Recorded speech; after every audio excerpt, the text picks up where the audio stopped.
Alors bonjour, je suis le Dr Claude Garceau de l'USCPQ. Je suis à la plateforme Cœur Poumon avec un S.ca. Notre but, c'est d'aider à la formation des étudiants en médecine, des résidents, des externes, des PSA, des pharmaciens, de toute notre communauté qui s'occupe de problèmes communs en cardio-métabolique. Et un des problèmes, c'est le fer.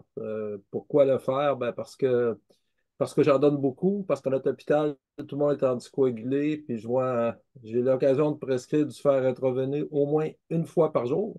Et donc, j'ai tenté de rejoindre une vraie experte qui s'appelle Mme Docteur Lisa. Garceau, Oui, m'excuse de vous déranger. Je pense qu'on va juste recommencer parce que quand la vidéo elle a commencé, puis quand vous avez commencé à parler, on a vu Sylvie arriver. Fait que juste pour être sûr que Pfizer soit techniquement pas impliqué dans ça, je le regrette. Je vais juste vous demander de recommencer si vous voulez bien. Puis on pourra enlever la première partie que vous venez de faire. on va recommencer. Parfait. D'accord, merci. Allez-y. Alors, bonjour, je suis le Dr Claude Garceau, je suis interniste à l'UCPQ. Je fais partie de la chaire Corps Poumon avec AS.ca.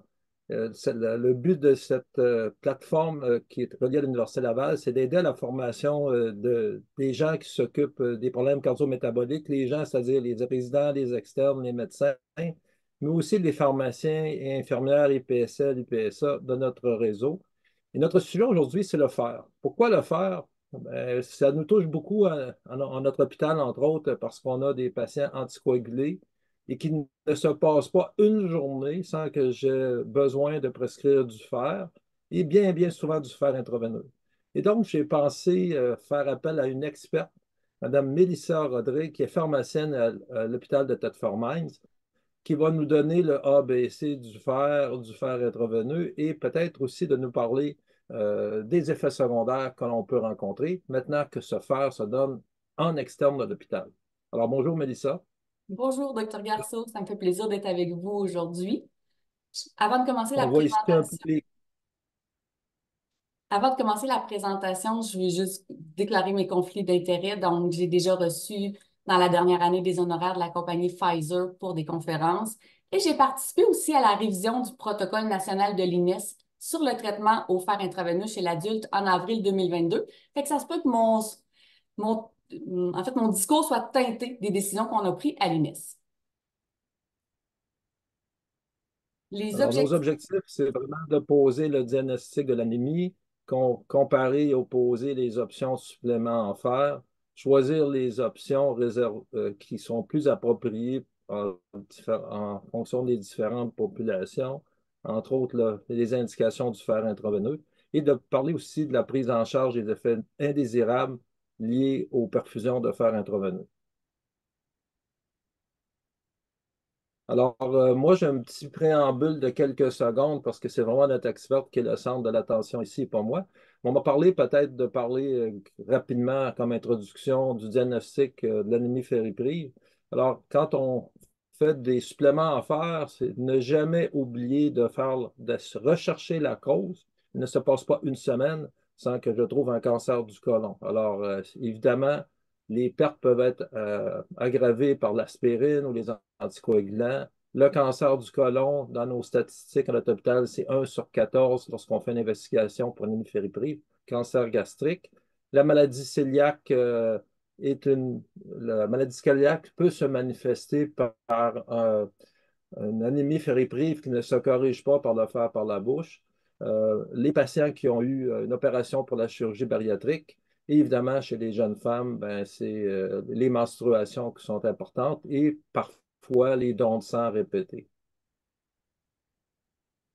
Donc, on voit tout de suite que le fer est stocké sur une forme qu'on appelle la ferritine et que c'est au départ, lorsqu'on commence à avoir un manque en fer, on n'a pas d'anémie, la ferritine s'abaisse lentement et ce n'est qu'après que le fer sérique diminue et c'est à ce moment-là qu'on va avoir l'anémie. Donc, la ferritine demeure un marqueur très important pour analyser une anémie ferriprive parce que c'est un élément plus précoce. Alors, le diagnostic différentiel d'anémie ferriprive, ben, il y en a quelques-uns. On sait que la thalassémie, qui arrive au Québec, on le voit de temps en temps, c'est des patients qui ont toujours eu un volume globulaire moyen petit, qui ne s'est jamais corrigé avec le fer. Puis ces patients-là ont un fer normal. Donc, lorsqu'on voit un VGM abaissé qui ne se corrige pas avec le fer et que le fer est normal, il faut penser à la thalassémie, faire une électrophorèse des protéines.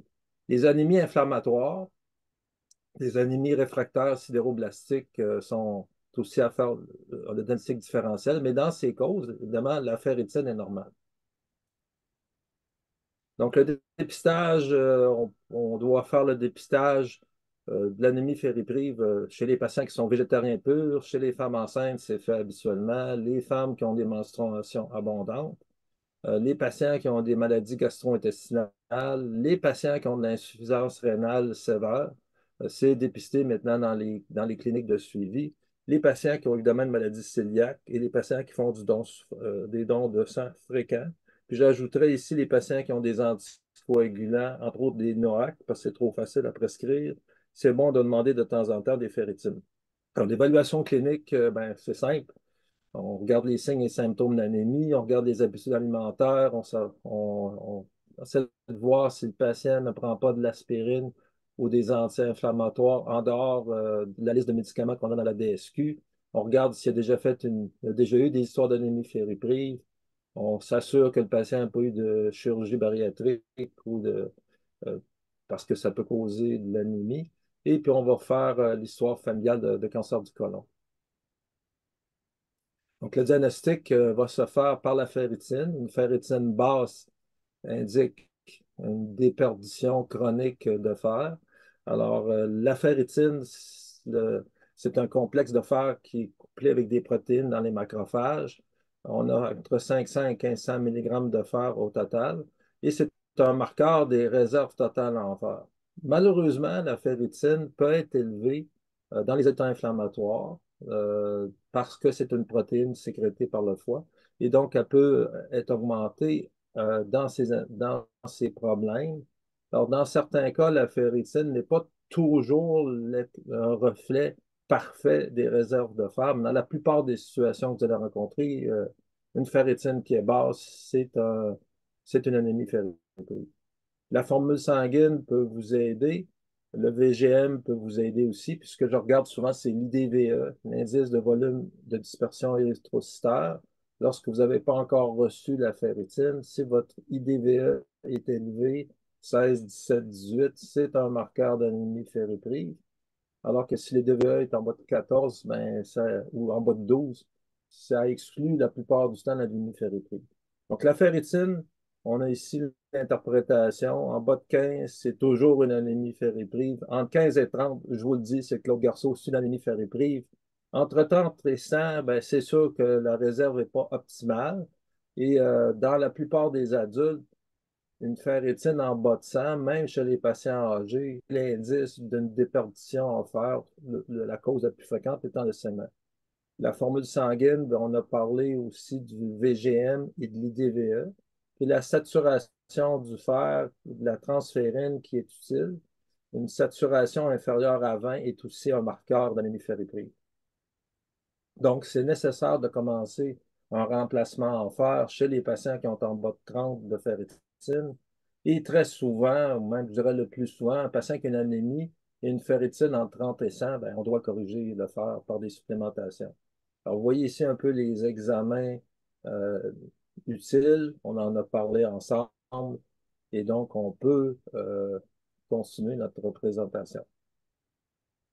Oui. Alors, si on regarde un petit peu la population cible pour recevoir du fer intraveineux, parce qu'on sait que la première ligne de traitement, habituellement, c'est le fer Péros. Mais je vais utiliser mon fer intraveineux lorsque j'ai une inefficacité ou une intolérance aux préparations de fer par voie orale. C'est quand même pas rare des intolérances au fer par voie orale. On sait que dès que 70 des gens qui vont se faire prescrire un supplément de fer oral vont le cesser dans les premiers jours à cause des effets indésirables. Les patients qui ont des symptômes sévères d'anémie aussi vont en bénéficier.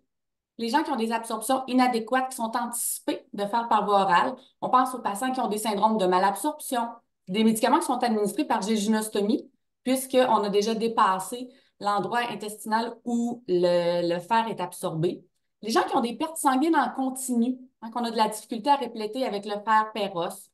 Les gens qui ont des nutritions parentérales d'une durée anticipée supérieure à 2 semaines, nos patients hémodialyse chronique, clairement, ont souvent besoin de faire intraveineux. L'anémie sévère durant la grossesse, certains cancers avancés. Lorsqu'on veut aussi une augmentation de l'hémoglobine ou une réplétion en fer pour maintenir l'hémoglobine, quand c'est requis dans une situation suivante. Hein, on pense en prévision de chirurgie de cancer ou des chirurgies électives tout court à risque d'hémorragie élevé. En particulier, là, si on pense qu'on ne pourra pas donner de transfusion sanguine, ou ça pourrait être problématique de donner une transfusion sanguine. Si vous en donnez avant une chirurgie, il faut au moins les donner 2 à 4 semaines avant la chirurgie pour s'assurer d'avoir un effet maximal. En cas de grossesse aussi, on peut l'utiliser. Quand notre hémoglobine est inférieure à 100 grammes par litre pour une anémie fériprive qu'on va nouvellement diagnostiquer après 34 semaines de grossesse, on sait très bien que c'est démontré qu'une anémie chez la femme enceinte augmente la mortalité postpartum. Alors, c'est vraiment important de bien les traiter. Si j'ai une prévention aussi d'une césarienne élective à risque d'hémorragie élevé, par exemple dans les cas de placenta prévia, par exemple, aussi en présence d'un risque d'hémorragie de modéré à élevé. Vous savez qu'il y a quand même plusieurs populations spécifiques qui peuvent recevoir du fer intraveineux. Hein, on a les patients atteints d'une maladie inflammatoire de l'intestin. Vous les voyez suite à des chirurgies gastro-intestinales, les chirurgies bariatriques, en périopératoire, en insuffisance rénale chronique, c'est très bien documenté. Hein, les patients qui soient dialysés ou non, ou qui reçoivent des agents stimulant l'érythropoïèse ou non. Les patients atteints de cancer et dans l'insuffisance cardiaque avec fraction d'éjection réduite. On a eu quelques données très positives hein, qui nous disaient que ça diminuait l'hospitalisation. Les dernières données sont plus mitigées. L'avenir nous dira où on s'en va avec cette indication-là. Pour bien prescrire le fer intraveineux, on doit d'abord voir les choix de formulation qu'on a, les doses, les répétitions et la vitesse d'administration des agents. Donc, si on regarde les formulations de fer intraveineux qui sont disponibles, il y en a 3 présentement au Canada. Juste avant, je vais vous dire qu'est-ce qui n'existe plus. Hein, qu'est-ce qui a disparu de nos marchés? Un qu'on connaissait bien, qui était le fer dextran, hein, le Dexiron, l'Infed, l'Infufer, qui est un fer qu'on a eu pendant plusieurs années, qui était le fer où on devait donner des doses tests. On donnait un petit 25 mg, on attendait 1 heure et là, on complétait la dose de 75 mg pour avoir un 100 mg total. Donc, le fer dextran était aussi le seul fer qu'on pouvait administrer de façon intramusculaire à nos patients. Je vous dirais que c'est peut-être des fois la seule raison pour laquelle je m'en ennuie. Hein, c'est chez les patients qu'on a de la difficulté à installer des perfusions. Des fois, l'intramusculaire pouvait nous être utile. Malheureusement, il n'est plus sur le marché. Le fer à M, vous l'avez peut-être pas vu passer, c'est le férumoxytol. Donc, c'est un fer qu'on pouvait donner 510 mg en 17 secondes, donc extrêmement rapidement. 17 secondes, c'est à peu près le temps qui a été commercialisé au Canada. En fait, je vous dirais parce qu'il y avait tellement d'effets indésirables avec son administration qui a été retiré rapidement. Les 3 fers qui nous restent, il y a le fer d'irisomaltoside, donc qui contient 100 mg de fer élémentaire par millilitre. Vous pouvez avoir des fioles de 1, 5 ou 10 millilitres, donc de 100, 500 ou 1000 millilitres dans la même fiole. Les doses qu'on peut administrer, les doses en une seule injection, vous pouvez donner des doses de 500, de 1000 ou de 1500 en une seule dose. Vous ne devez pas dépasser, par contre, 20 mg par kilo. Donc, pour les patients de petit poids, on ne peut jamais donner 1500 mg. On devrait le diluer dans 100 à 250 ml de salin 0.9, tout simplement, et l'administrer en 1 heure. C'est important que si vous avez besoin de donner 2 doses pour répléter votre patient, d'attendre 7 jours entre l'administration de 2 doses. Et pour bien répléter votre patient, vous allez viser environ entre 1000 à 2000 mg total. Le coût est un petit peu plus dispendieux. Dans les hôpitaux, il coûte 468 $ pour 1000 mg. En externe, il va coûter à peu près 450 $, pardon. Il faut savoir que c'est tout couvert par le gouvernement. Donc, l'assurance médicaments du Québec couvre sans code, sans rien, les fers intraveineux. Le fer sucrose, qui est peut-être celui que vous connaissez le mieux, qui est le Venofer, contient 20 mg par millilitre par fiole. C'est des fioles de 5 millilitres, donc 100 mg par fiole. On peut donner des doses de 100, de 200 ou de 300 mg en une seule injection. Si vous ouvrez la monographie ou si vous lisez quelques études, ils sont allés jusqu'à 500 mg dans les études. Par contre, dès qu'on dépasse 300 mg, on s'expose à plus d'effets indésirables. C'est pourquoi l'INES a décidé de mettre 300 mg comme dose maximale. On doit le diluer, le 100 et le 200 mg dans 100 ml de salin 0.9, alors que le 300 mg, on doit le mettre dans un 250 ml de salin 0.9. Les vitesses d'administration, pour chaque tranche de 100 mg, on doit compter 30 minutes. Donc, 100 mg en 30 minutes, 200 mg en 1 heure. L'intervalle minimal entre deux doses devrait être de 48 heures. Il y a des études qui ont démontré qu'on pourrait l'utiliser aux 24 heures, mais quand on fait ça, il faut s'assurer de ne pas dépasser 3 doses par semaine ou 5 doses par 14 jours. Quand on veut répléter notre patient, on vise environ 1000 mg total. Donc, on va donner 3 doses de 300 mg, par exemple. Dans nos hôpitaux, il coûte moins cher, il est aux alentours de 152 $, mais il est plus aux alentours de 270 $ pour l'externe.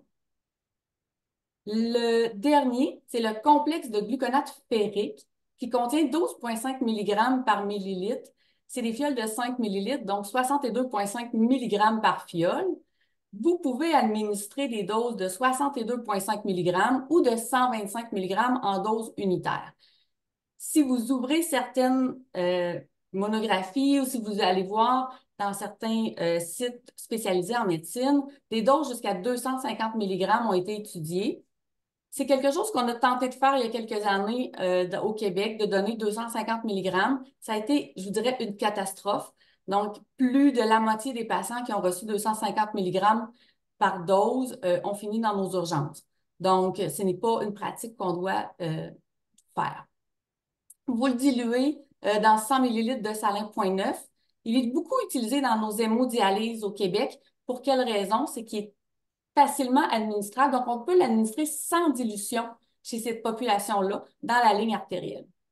Ça s'administre en 1 heure et on devrait attendre 48 heures entre 2 doses. La posologie aussi visée, c'est aux alentours de 1000 mg, donc total. Donc, 8 doses de 125 mg. Le coût pour 1000 mg, dans les hôpitaux vraiment pas dispendieux, 152 $, plus aux alentours de 350 $ si vous le prescrivez en externe. Comment on calcule les besoins en fer? Hein, comment je peux calculer pour savoir comment répléter mon patient? Mais je peux utiliser la formule de Genzoni. En fait, ça prend le poids corporel en kilos de notre patient qui est multiplié par le résultat de la soustraction du taux d'hémoglobine cible moins le taux d'hémoglobine réel que je multiplie par 2,4 et que j'additionne le dépôt de fer en milligrammes. Ça nous dit vraiment les besoins en fer. Je vous dirais que c'est précis, mais c'est peu pratique et c'est très peu utilisé dans nos cliniques. Donc, qu'est-ce qu'on fait souvent? Hein? On va se dire, si on veut donner du Venofer ou du Ferlicite, on va viser à peu près 1000 de fer total. Si on utilise le monoférique, en fait, la compagnie, dans sa monographie, a un petit tableau qui nous permet de dire quelle dose on doit viser. Donc, on regarde le poids corporel de notre patient, on regarde l'hémoglobine et ça nous dit la dose totale. Donc, par exemple, le patient qui pèserait 60 kg avec une hémoglobine inférieure à 100 grammes par litre devrait recevoir au total pour sa réplétion 1500 mg de monoférique. Si on regarde un petit peu, ça peut ressembler à quoi les prescriptions de fer pour répléter nos patients? Donc, hein, on peut regarder le Venofer, par exemple, on pourrait le donner aux 48 heures pour 3 doses, avec 300 mg, ou 300 mg aux semaines pour 3 doses si on a des enjeux de déplacement. Le Ferlicite nécessite malheureusement 8 doses, c'est un fer qui est très peu utilisé pour la clientèle externe, hein, étant donné le nombre de déplacements que ça prend. Le monoférique pourrait ressembler à une seule dose, donc 1000 mg à 1500 mg pour une seule dose, ou je peux répéter ma dose dépendamment du poids de mon patient pour ne pas dépasser le 20 mg kilo. Je peux donner 1000 mg pour une dose, puis 500 mg après 7 jours. Il y a certaines contre-indications à l'utilisation du fer intraveineux. Il y a des contre-indications qui sont les mêmes pour tous nos fers intraveineux. et certains qui sont plus spécifiques. Bien entendu, si j'ai une allergie à une préparation de fer, c'est une contre-indication à réutiliser la même préparation de fer. Ça va de soi. Les patients qui ont des surcharges en fer ne devraient pas non plus recevoir de fer intraveineux, tout comme dans les anémies non fébriles, comme dans l'anémie hémolytique. Le ferlicite est contre-indiqué chez les patients qui ont des maladies inflammatoires graves du foie ou du rein, alors que le dérisomaltose férique, lui, va être contre-indiqué s'il y a des cirrhoses décompensées ou des hépatites évolutives. Il y a aussi certaines petites précautions à prendre. Donc, un patient qui a une allergie sévère à une préparation de fer, ça ne m'empêche pas de pouvoir donner une autre préparation de fer, mais c'est quand même des patients qu'on ne veut pas administrer la nouvelle préparation de fer trop loin de l'hôpital parce qu'ils sont quand même plus à risque de réagir. Les personnes de petit poids, on devrait envisager une dose plus faible ou une vitesse d'administration plus lente. En grossesse, surtout au premier trimestre et en allaitement, c'est une précaution. Pour le ferlicite et le vénofer, chez les personnes de 65 ans et plus, on nous dit d'envisager une dose plus faible. Alors que chez cette même population-là, pour le monophérique, on va plus surveiller plus étroitement les effets indésirables. Le monophérique aussi a une petite précaution. Si vos ALT et AST sont supérieurs à 3 fois la limite supérieure, on devrait surveiller plus attentivement ces patients-là.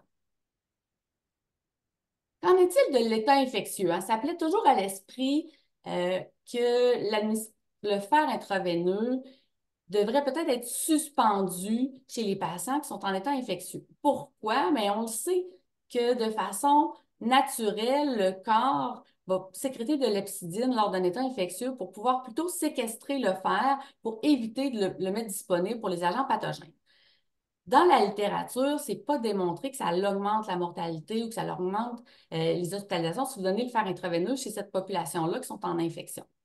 Par contre, si on n'est pas besoin urgent, si la situation n'est pas urgente de donner le fer intraveineux, si votre patient est en externe, on peut toujours le suspendre temporairement et le reprendre juste après les antibiotiques intraveineux.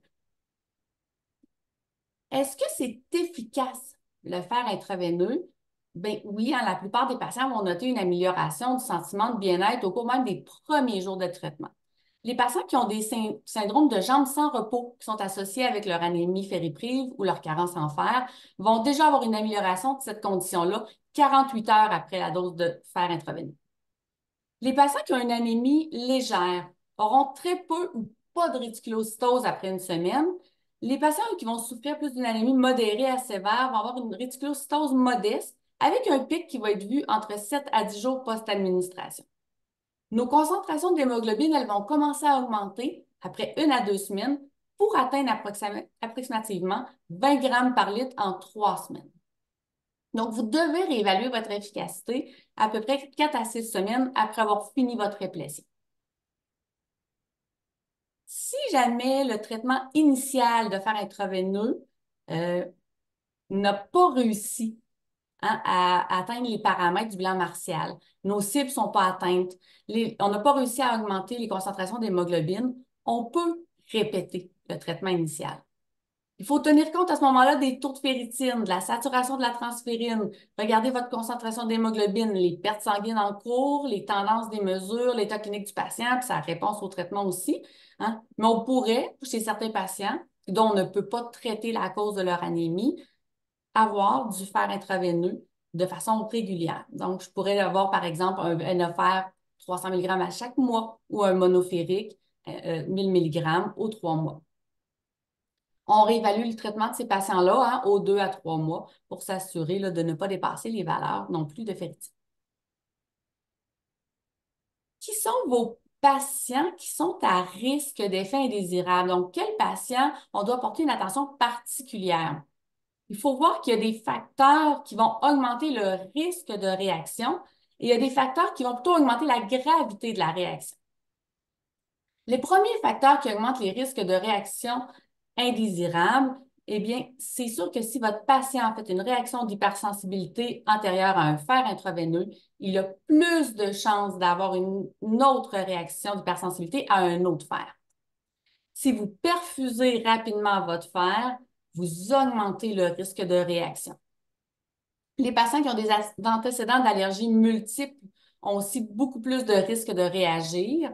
Les patients qui souffrent d'asthme sévère ou d'eczéma, les patients qui ont des maladies inflammatoires généralisées. Dans la polyarthrite rhumatoïde, on voit en fait comme une augmentation des douleurs pour les patients qui va se passer quelques jours après avoir perfusé le fer intraveineux.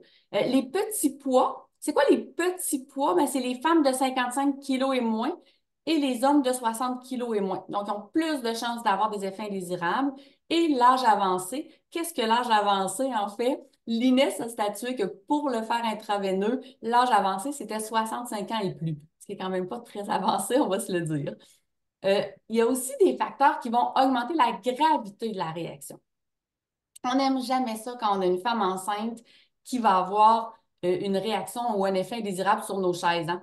Donc, parce qu'on doit traiter à la fois la mère et le fœtus. Donc, c'est sûr que c'est plus tannant. Les patients qui sont traités par bêta-bloquants ou qui ont des IECA aussi, la gravité des réactions peuvent augmenter. Nos patients qui sont déjà plus hypothéqués, hein, nos patients qui ont des maladies respiratoires ou cardiaques sévères, ont aussi des augmentations de la gravité des réactions.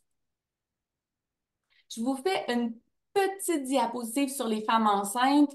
Bien entendu, dans les monographies de produits, ça dit toujours qu'on ne peut pas l'utiliser, hein, parce qu'on ne peut pas faire d'études chez les femmes enceintes.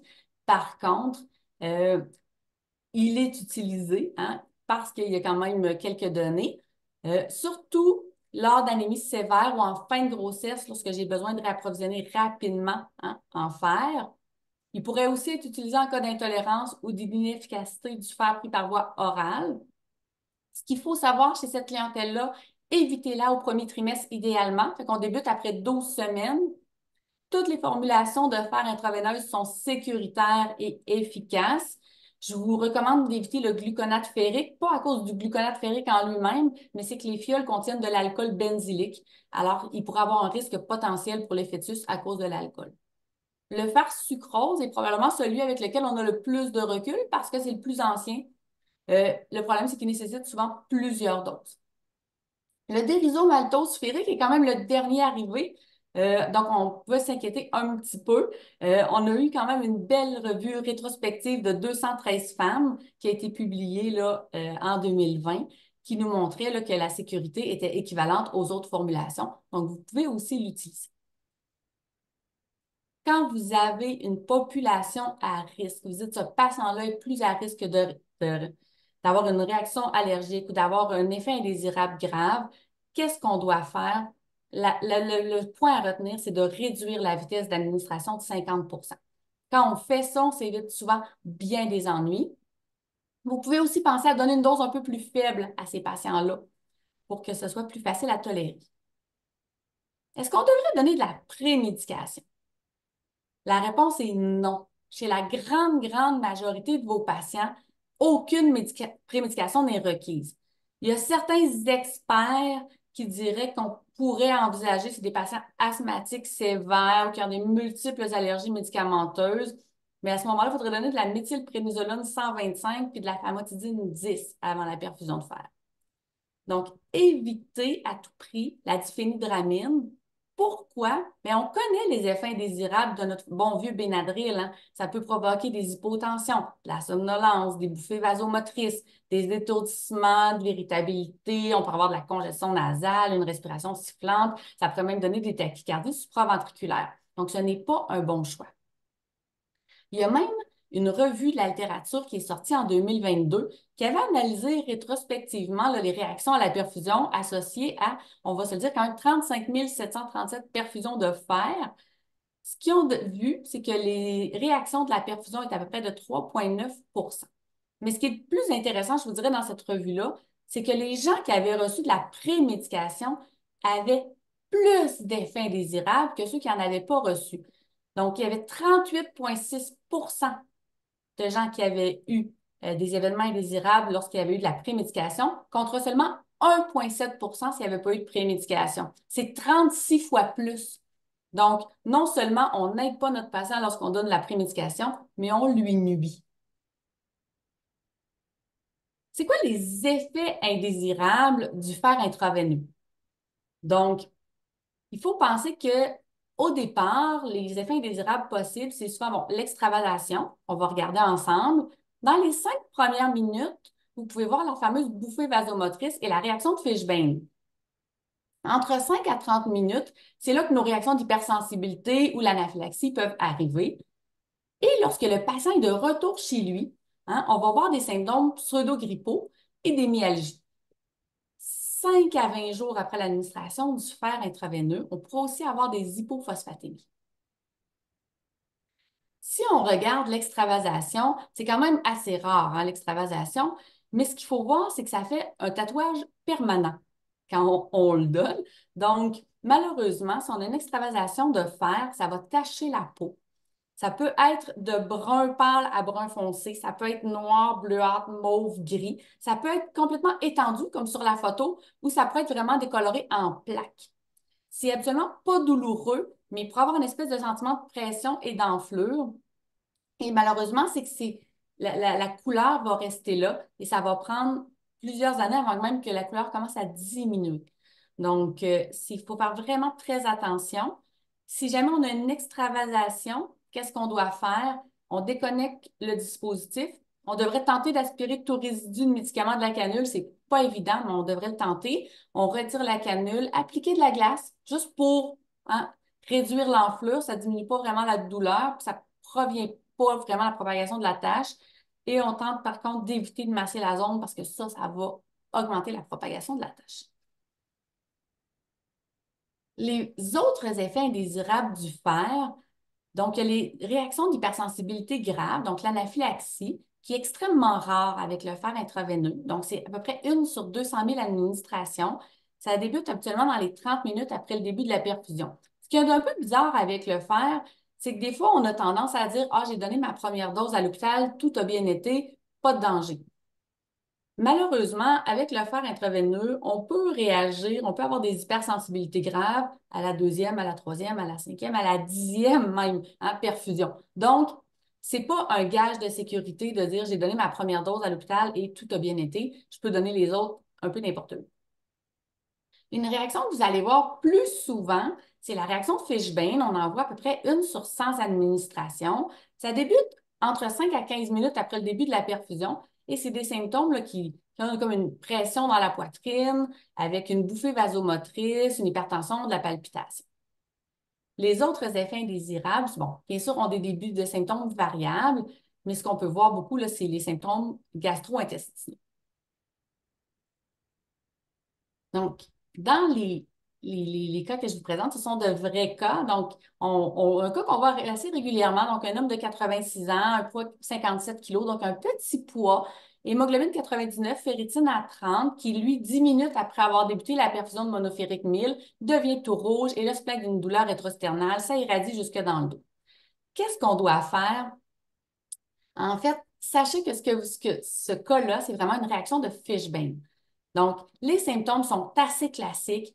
C'est une bouffée vasomotrice au visage ou au cou, la myalgie du tronc, les douleurs articulaires ou dorsales et un serrement à la poitrine. Les patients nous disent d'avoir comme une oppression thoracique. C'est quoi le mécanisme d'action? En fait, ça serait induit par le fer labile. Donc, le fer labile activerait le complément. Ça fait comme une pseudo-allergie liée à l'activation du complément, le fameux carpent. C'est très impressionnant, une réaction de Fishbane, mais c'est complètement inoffensif. Donc, tout ce qu'on doit faire, c'est arrêter la perfusion et les symptômes vont disparaître d'eux-mêmes. Donc, quand vous voyez une réaction de Fishbane, retenez-vous, hein, n'utilisez pas d'antihistaminique, même s'il est rouge, parce que là, vous allez exacerber la réaction. Arrêtez juste la perfusion. Prenez les signes vitaux du patient. Si les signes vitaux sont corrects, attendez. C'est tout ce qu'il faut faire avec la réaction de Fishbane, être patient. Après 15 minutes, vous pouvez même reprendre votre perfusion de fer intraveineux, mais là, à dose réduite, donc vous la reprenez à 50 du débit que vous aviez au départ. Autre cas qu'on peut voir, ça c'est une femme de 39 ans, 65 kilos, une hémoglobine à 90 et une ferritine à 12. Cette patiente-là est connue pour avoir plusieurs allergies alimentaires sévères et médicamenteuses. C'est une patiente qui a fait un choc anaphylactique à la pénicilline, aux céphalosporines, qui est allergique à beaucoup de médicaments. aussi. On y a administré du Venofer 100 mg pour la première fois. Après 15 minutes, difficulté à respirer, un gros bronchospasme évident. On prend ses signes vitaux, la pression artérielle a chuté, 140 à l'arrivée, à 85 sur 50. Hein? Qu'est-ce que c'est? Ben, c'est une fameuse anaphylaxie, cette dame-là. Donc, il faut savoir que oui, il y a des réactions d'hypersensibilité avec le fer intraveineux. Il y en a qui sont très, très légères. Donc, vous pouvez voir votre patient qui va avoir un petit peu d'urticaire, un petit peu de prurite, rien qui va nous inquiéter. Ça peut arriver aussi là, jusqu'à l'anaphylaxie sévère. C'est sûr que ça revient souvent dans les 10 premières minutes de la perfusion, mais ça pourrait être jusqu'à 30 minutes après la fin de la perfusion aussi. C'est pourquoi, idéalement, il faut garder les patients sur la chaise jusqu'à 30 minutes après avoir fini de les perfuser. Les mécanismes sont assez, pas très bien élucidés, je vous dirais, pour les réactions immédiates. Il y a aussi des réactions retardées que vous pouvez voir. Souvent, c'est des réactions cutanées, exanthémateuses, qui sont généralement médiées là, par les lymphocytes. La bonne nouvelle, c'est qu'il y en a très, très peu des anaphylaxies. C'est 1 sur 200 000 avec les nouveaux phares qu'on a présentement. Si on pense au phare d'extra, parce que c'est celui-là qu'on avait au départ, hein, lui, il était 6 à 8 fois plus à risque de donner des anaphylaxies. Fait que c'est peut-être la raison pour laquelle on est resté avec l'idée que le fer intraveineux, ça donnait beaucoup d'hypersensibilité. Il y a aussi, bon, quelques autres, les réactions allergiques graves, on peut en voir là, de 0,20 à 1,71 %. Qu'est-ce qu'on fait quand on voit une réaction allergique? Bien, c'est sûr que si c'est un urticaire isolé, hein, quelque chose d'assez simple, vous pouvez à ce moment-là administrer un antihistaminique. Si jamais c'est quelque chose de plus compliqué, comme l'anaphylaxie ou le choc anaphylactique, bien entendu, hein, on arrête la perfusion et là, le patient a besoin de voir un médecin, a besoin d'avoir une administration d'épinéphrine aussi selon leur ordonnance collective. Vous ne devriez pas administrer de fer intraveineux là où il n'y a pas d'ordonnance collective pour administrer de l'épinéphrine. Donc, ça, c'est très important de le prévoir. Un cas plus simple, donc un patient de 68 ans, un poids de 50 kg, une hémoglobine très basse, là, 76 avec une ferritine à 4, un angiodysplasie du grêle qui saigne beaucoup. Donc, il reçoit du monoférique 1000 mg à chaque trimestre. Et là, on voit que pendant la perfusion, il passe son temps à la salle de bain. Et là, il nous raconte qu'il y a toujours de la diarrhée puis des nausées durant l'administration de son fer intraveineux. Qu'est-ce qu'on peut faire pour aider ces patients-là? Donc, il y a quand même quelques effets indésirables qu'on peut voir et qu'on peut voir directement quand le patient est en train de se faire perfuser. Ce qu'on voit beaucoup, ce sont les troubles gastro-intestinaux. Les patients vont nous parler de douleurs abdominales, de la fameuse dysgeusie, le goût métallique dans la bouche. 8 des patients vont s'en plaindre. Les nausées pendant la perfusion, on parle de 5 à 15 des patients et les diarrhées de 5 à 8 des patients. Les patients peuvent nous parler d'une bonne céphalée aussi. Il peut y avoir des hypotensions durant la perfusion. Donc, nos patients qui partent un petit peu hypotendus, il faut les surveiller un petit peu plus. Les patients peuvent se plaindre de faiblesse. Il y a les fameuses paresthésies transitoires. Donc, 6 des patients vont nous en rapporter. Souvent, ce qu'ils vont nous dire classiquement, c'est que ça pétille sur le bout de leurs doigts, mais on peut voir aussi des paresthésies transitoires de tout le corps. Les phlébites sont rares. Les convulsions aussi, dans ma carrière, j'en ai vu une seule fois des convulsions et c'est quand on a eu la brillante idée de donner du ferlicite 250 mg, chose que je vous ai dit de ne pas faire. On peut voir un petit peu de décoloration de la peau au site d'injection et les fameux syndromes pseudo-grippaux, comme la fièvre, les étourdissements, la fatigue, les céphalées. 24 à 72 heures après la fin de la perfusion, c'est quand même 1/6 de vos patients qui vont en avoir. Et on peut voir l'hypophosphatémie, 5 à 20 jours post-administration. C'est quoi les facteurs prédisposants?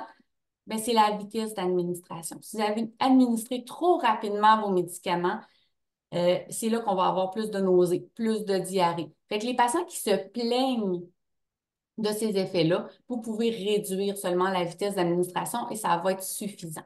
Les patients qui ont des petits poids corporels vont être aussi beaucoup plus à risque d'avoir les effets indésirables qui sont cités ici. Donc, comment on dit aux patients de traiter les effets indésirables qui sont reliés à l'administration de fer intraveineux? Si c'est des céphalées, les syndromes pseudo-grippaux, on doit les traiter avec de l'acétaminophène. On évite les anti-inflammatoires non stéroïdiens qui aggraveraient, en fait, les symptômes. Si vous avez de la diarrhée, des douleurs abdominales, des nausées durant la perfusion, seulement réduire la vitesse de 50% et ça va mieux aller.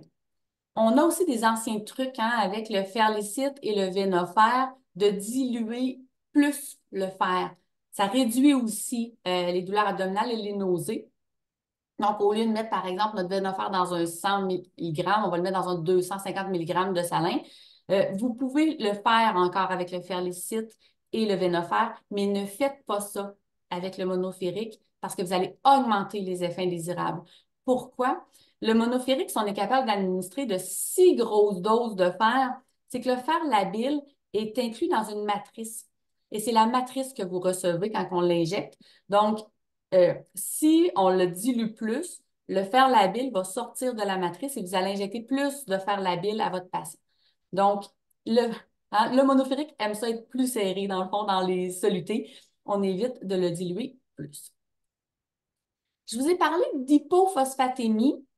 Donc, est-ce qu'on doit s'en préoccuper? Pour la majorité des patients, je vous dirais pas tellement. Si vous donnez juste une, deux doses, on s'en inquiétera pas. Souvent, c'est asymptomatique et ça va se résoudre spontanément en quelques semaines. Par contre, si vous en donnez du fer intraveineux de façon répétée à vos patients, donc à tous les mois, il y a quand même des cas d'ostéomalacie qui ont été rapportés suite à cause de l'hypophosphatémie. Le fer le plus à risque n'est pas un fer qui est disponible au Canada, c'est le fer inject, le carboxymaltose ferrique. Le mécanisme d'action est plus ou moins clair. En fait, on sait que c'est secondaire à une fuite urinaire de phosphate qui est induite par une augmentation de la concentration plasmatique de fibroblast growth factor 23. Toutefois, les mécanismes à l'origine de cette élévation-là, du FGF 23, eux, sont encore mal connus. Il y a des facteurs de risque, fait qu'il y a des patients qui ont plus de chances de faire de l'hypophosphatémie avec votre fer. Ceux qui ont des antécédents de troubles gastro-intestinaux qui sont associés à une malabsorption des vitamines liposolubles et du phosphate, les maladies inflammatoires de l'intestin, si vous utilisez en concomitance ou antérieure des médicaments qui affectent la fonction tubulaire rénale proximale, l'hyperparathyroïdie, une carence en vitamine D et la malnutrition. Donc, le fer intraveineux, ça s'administre quand même relativement facilement, ça se prescrit bien, c'est efficace pour nos patients.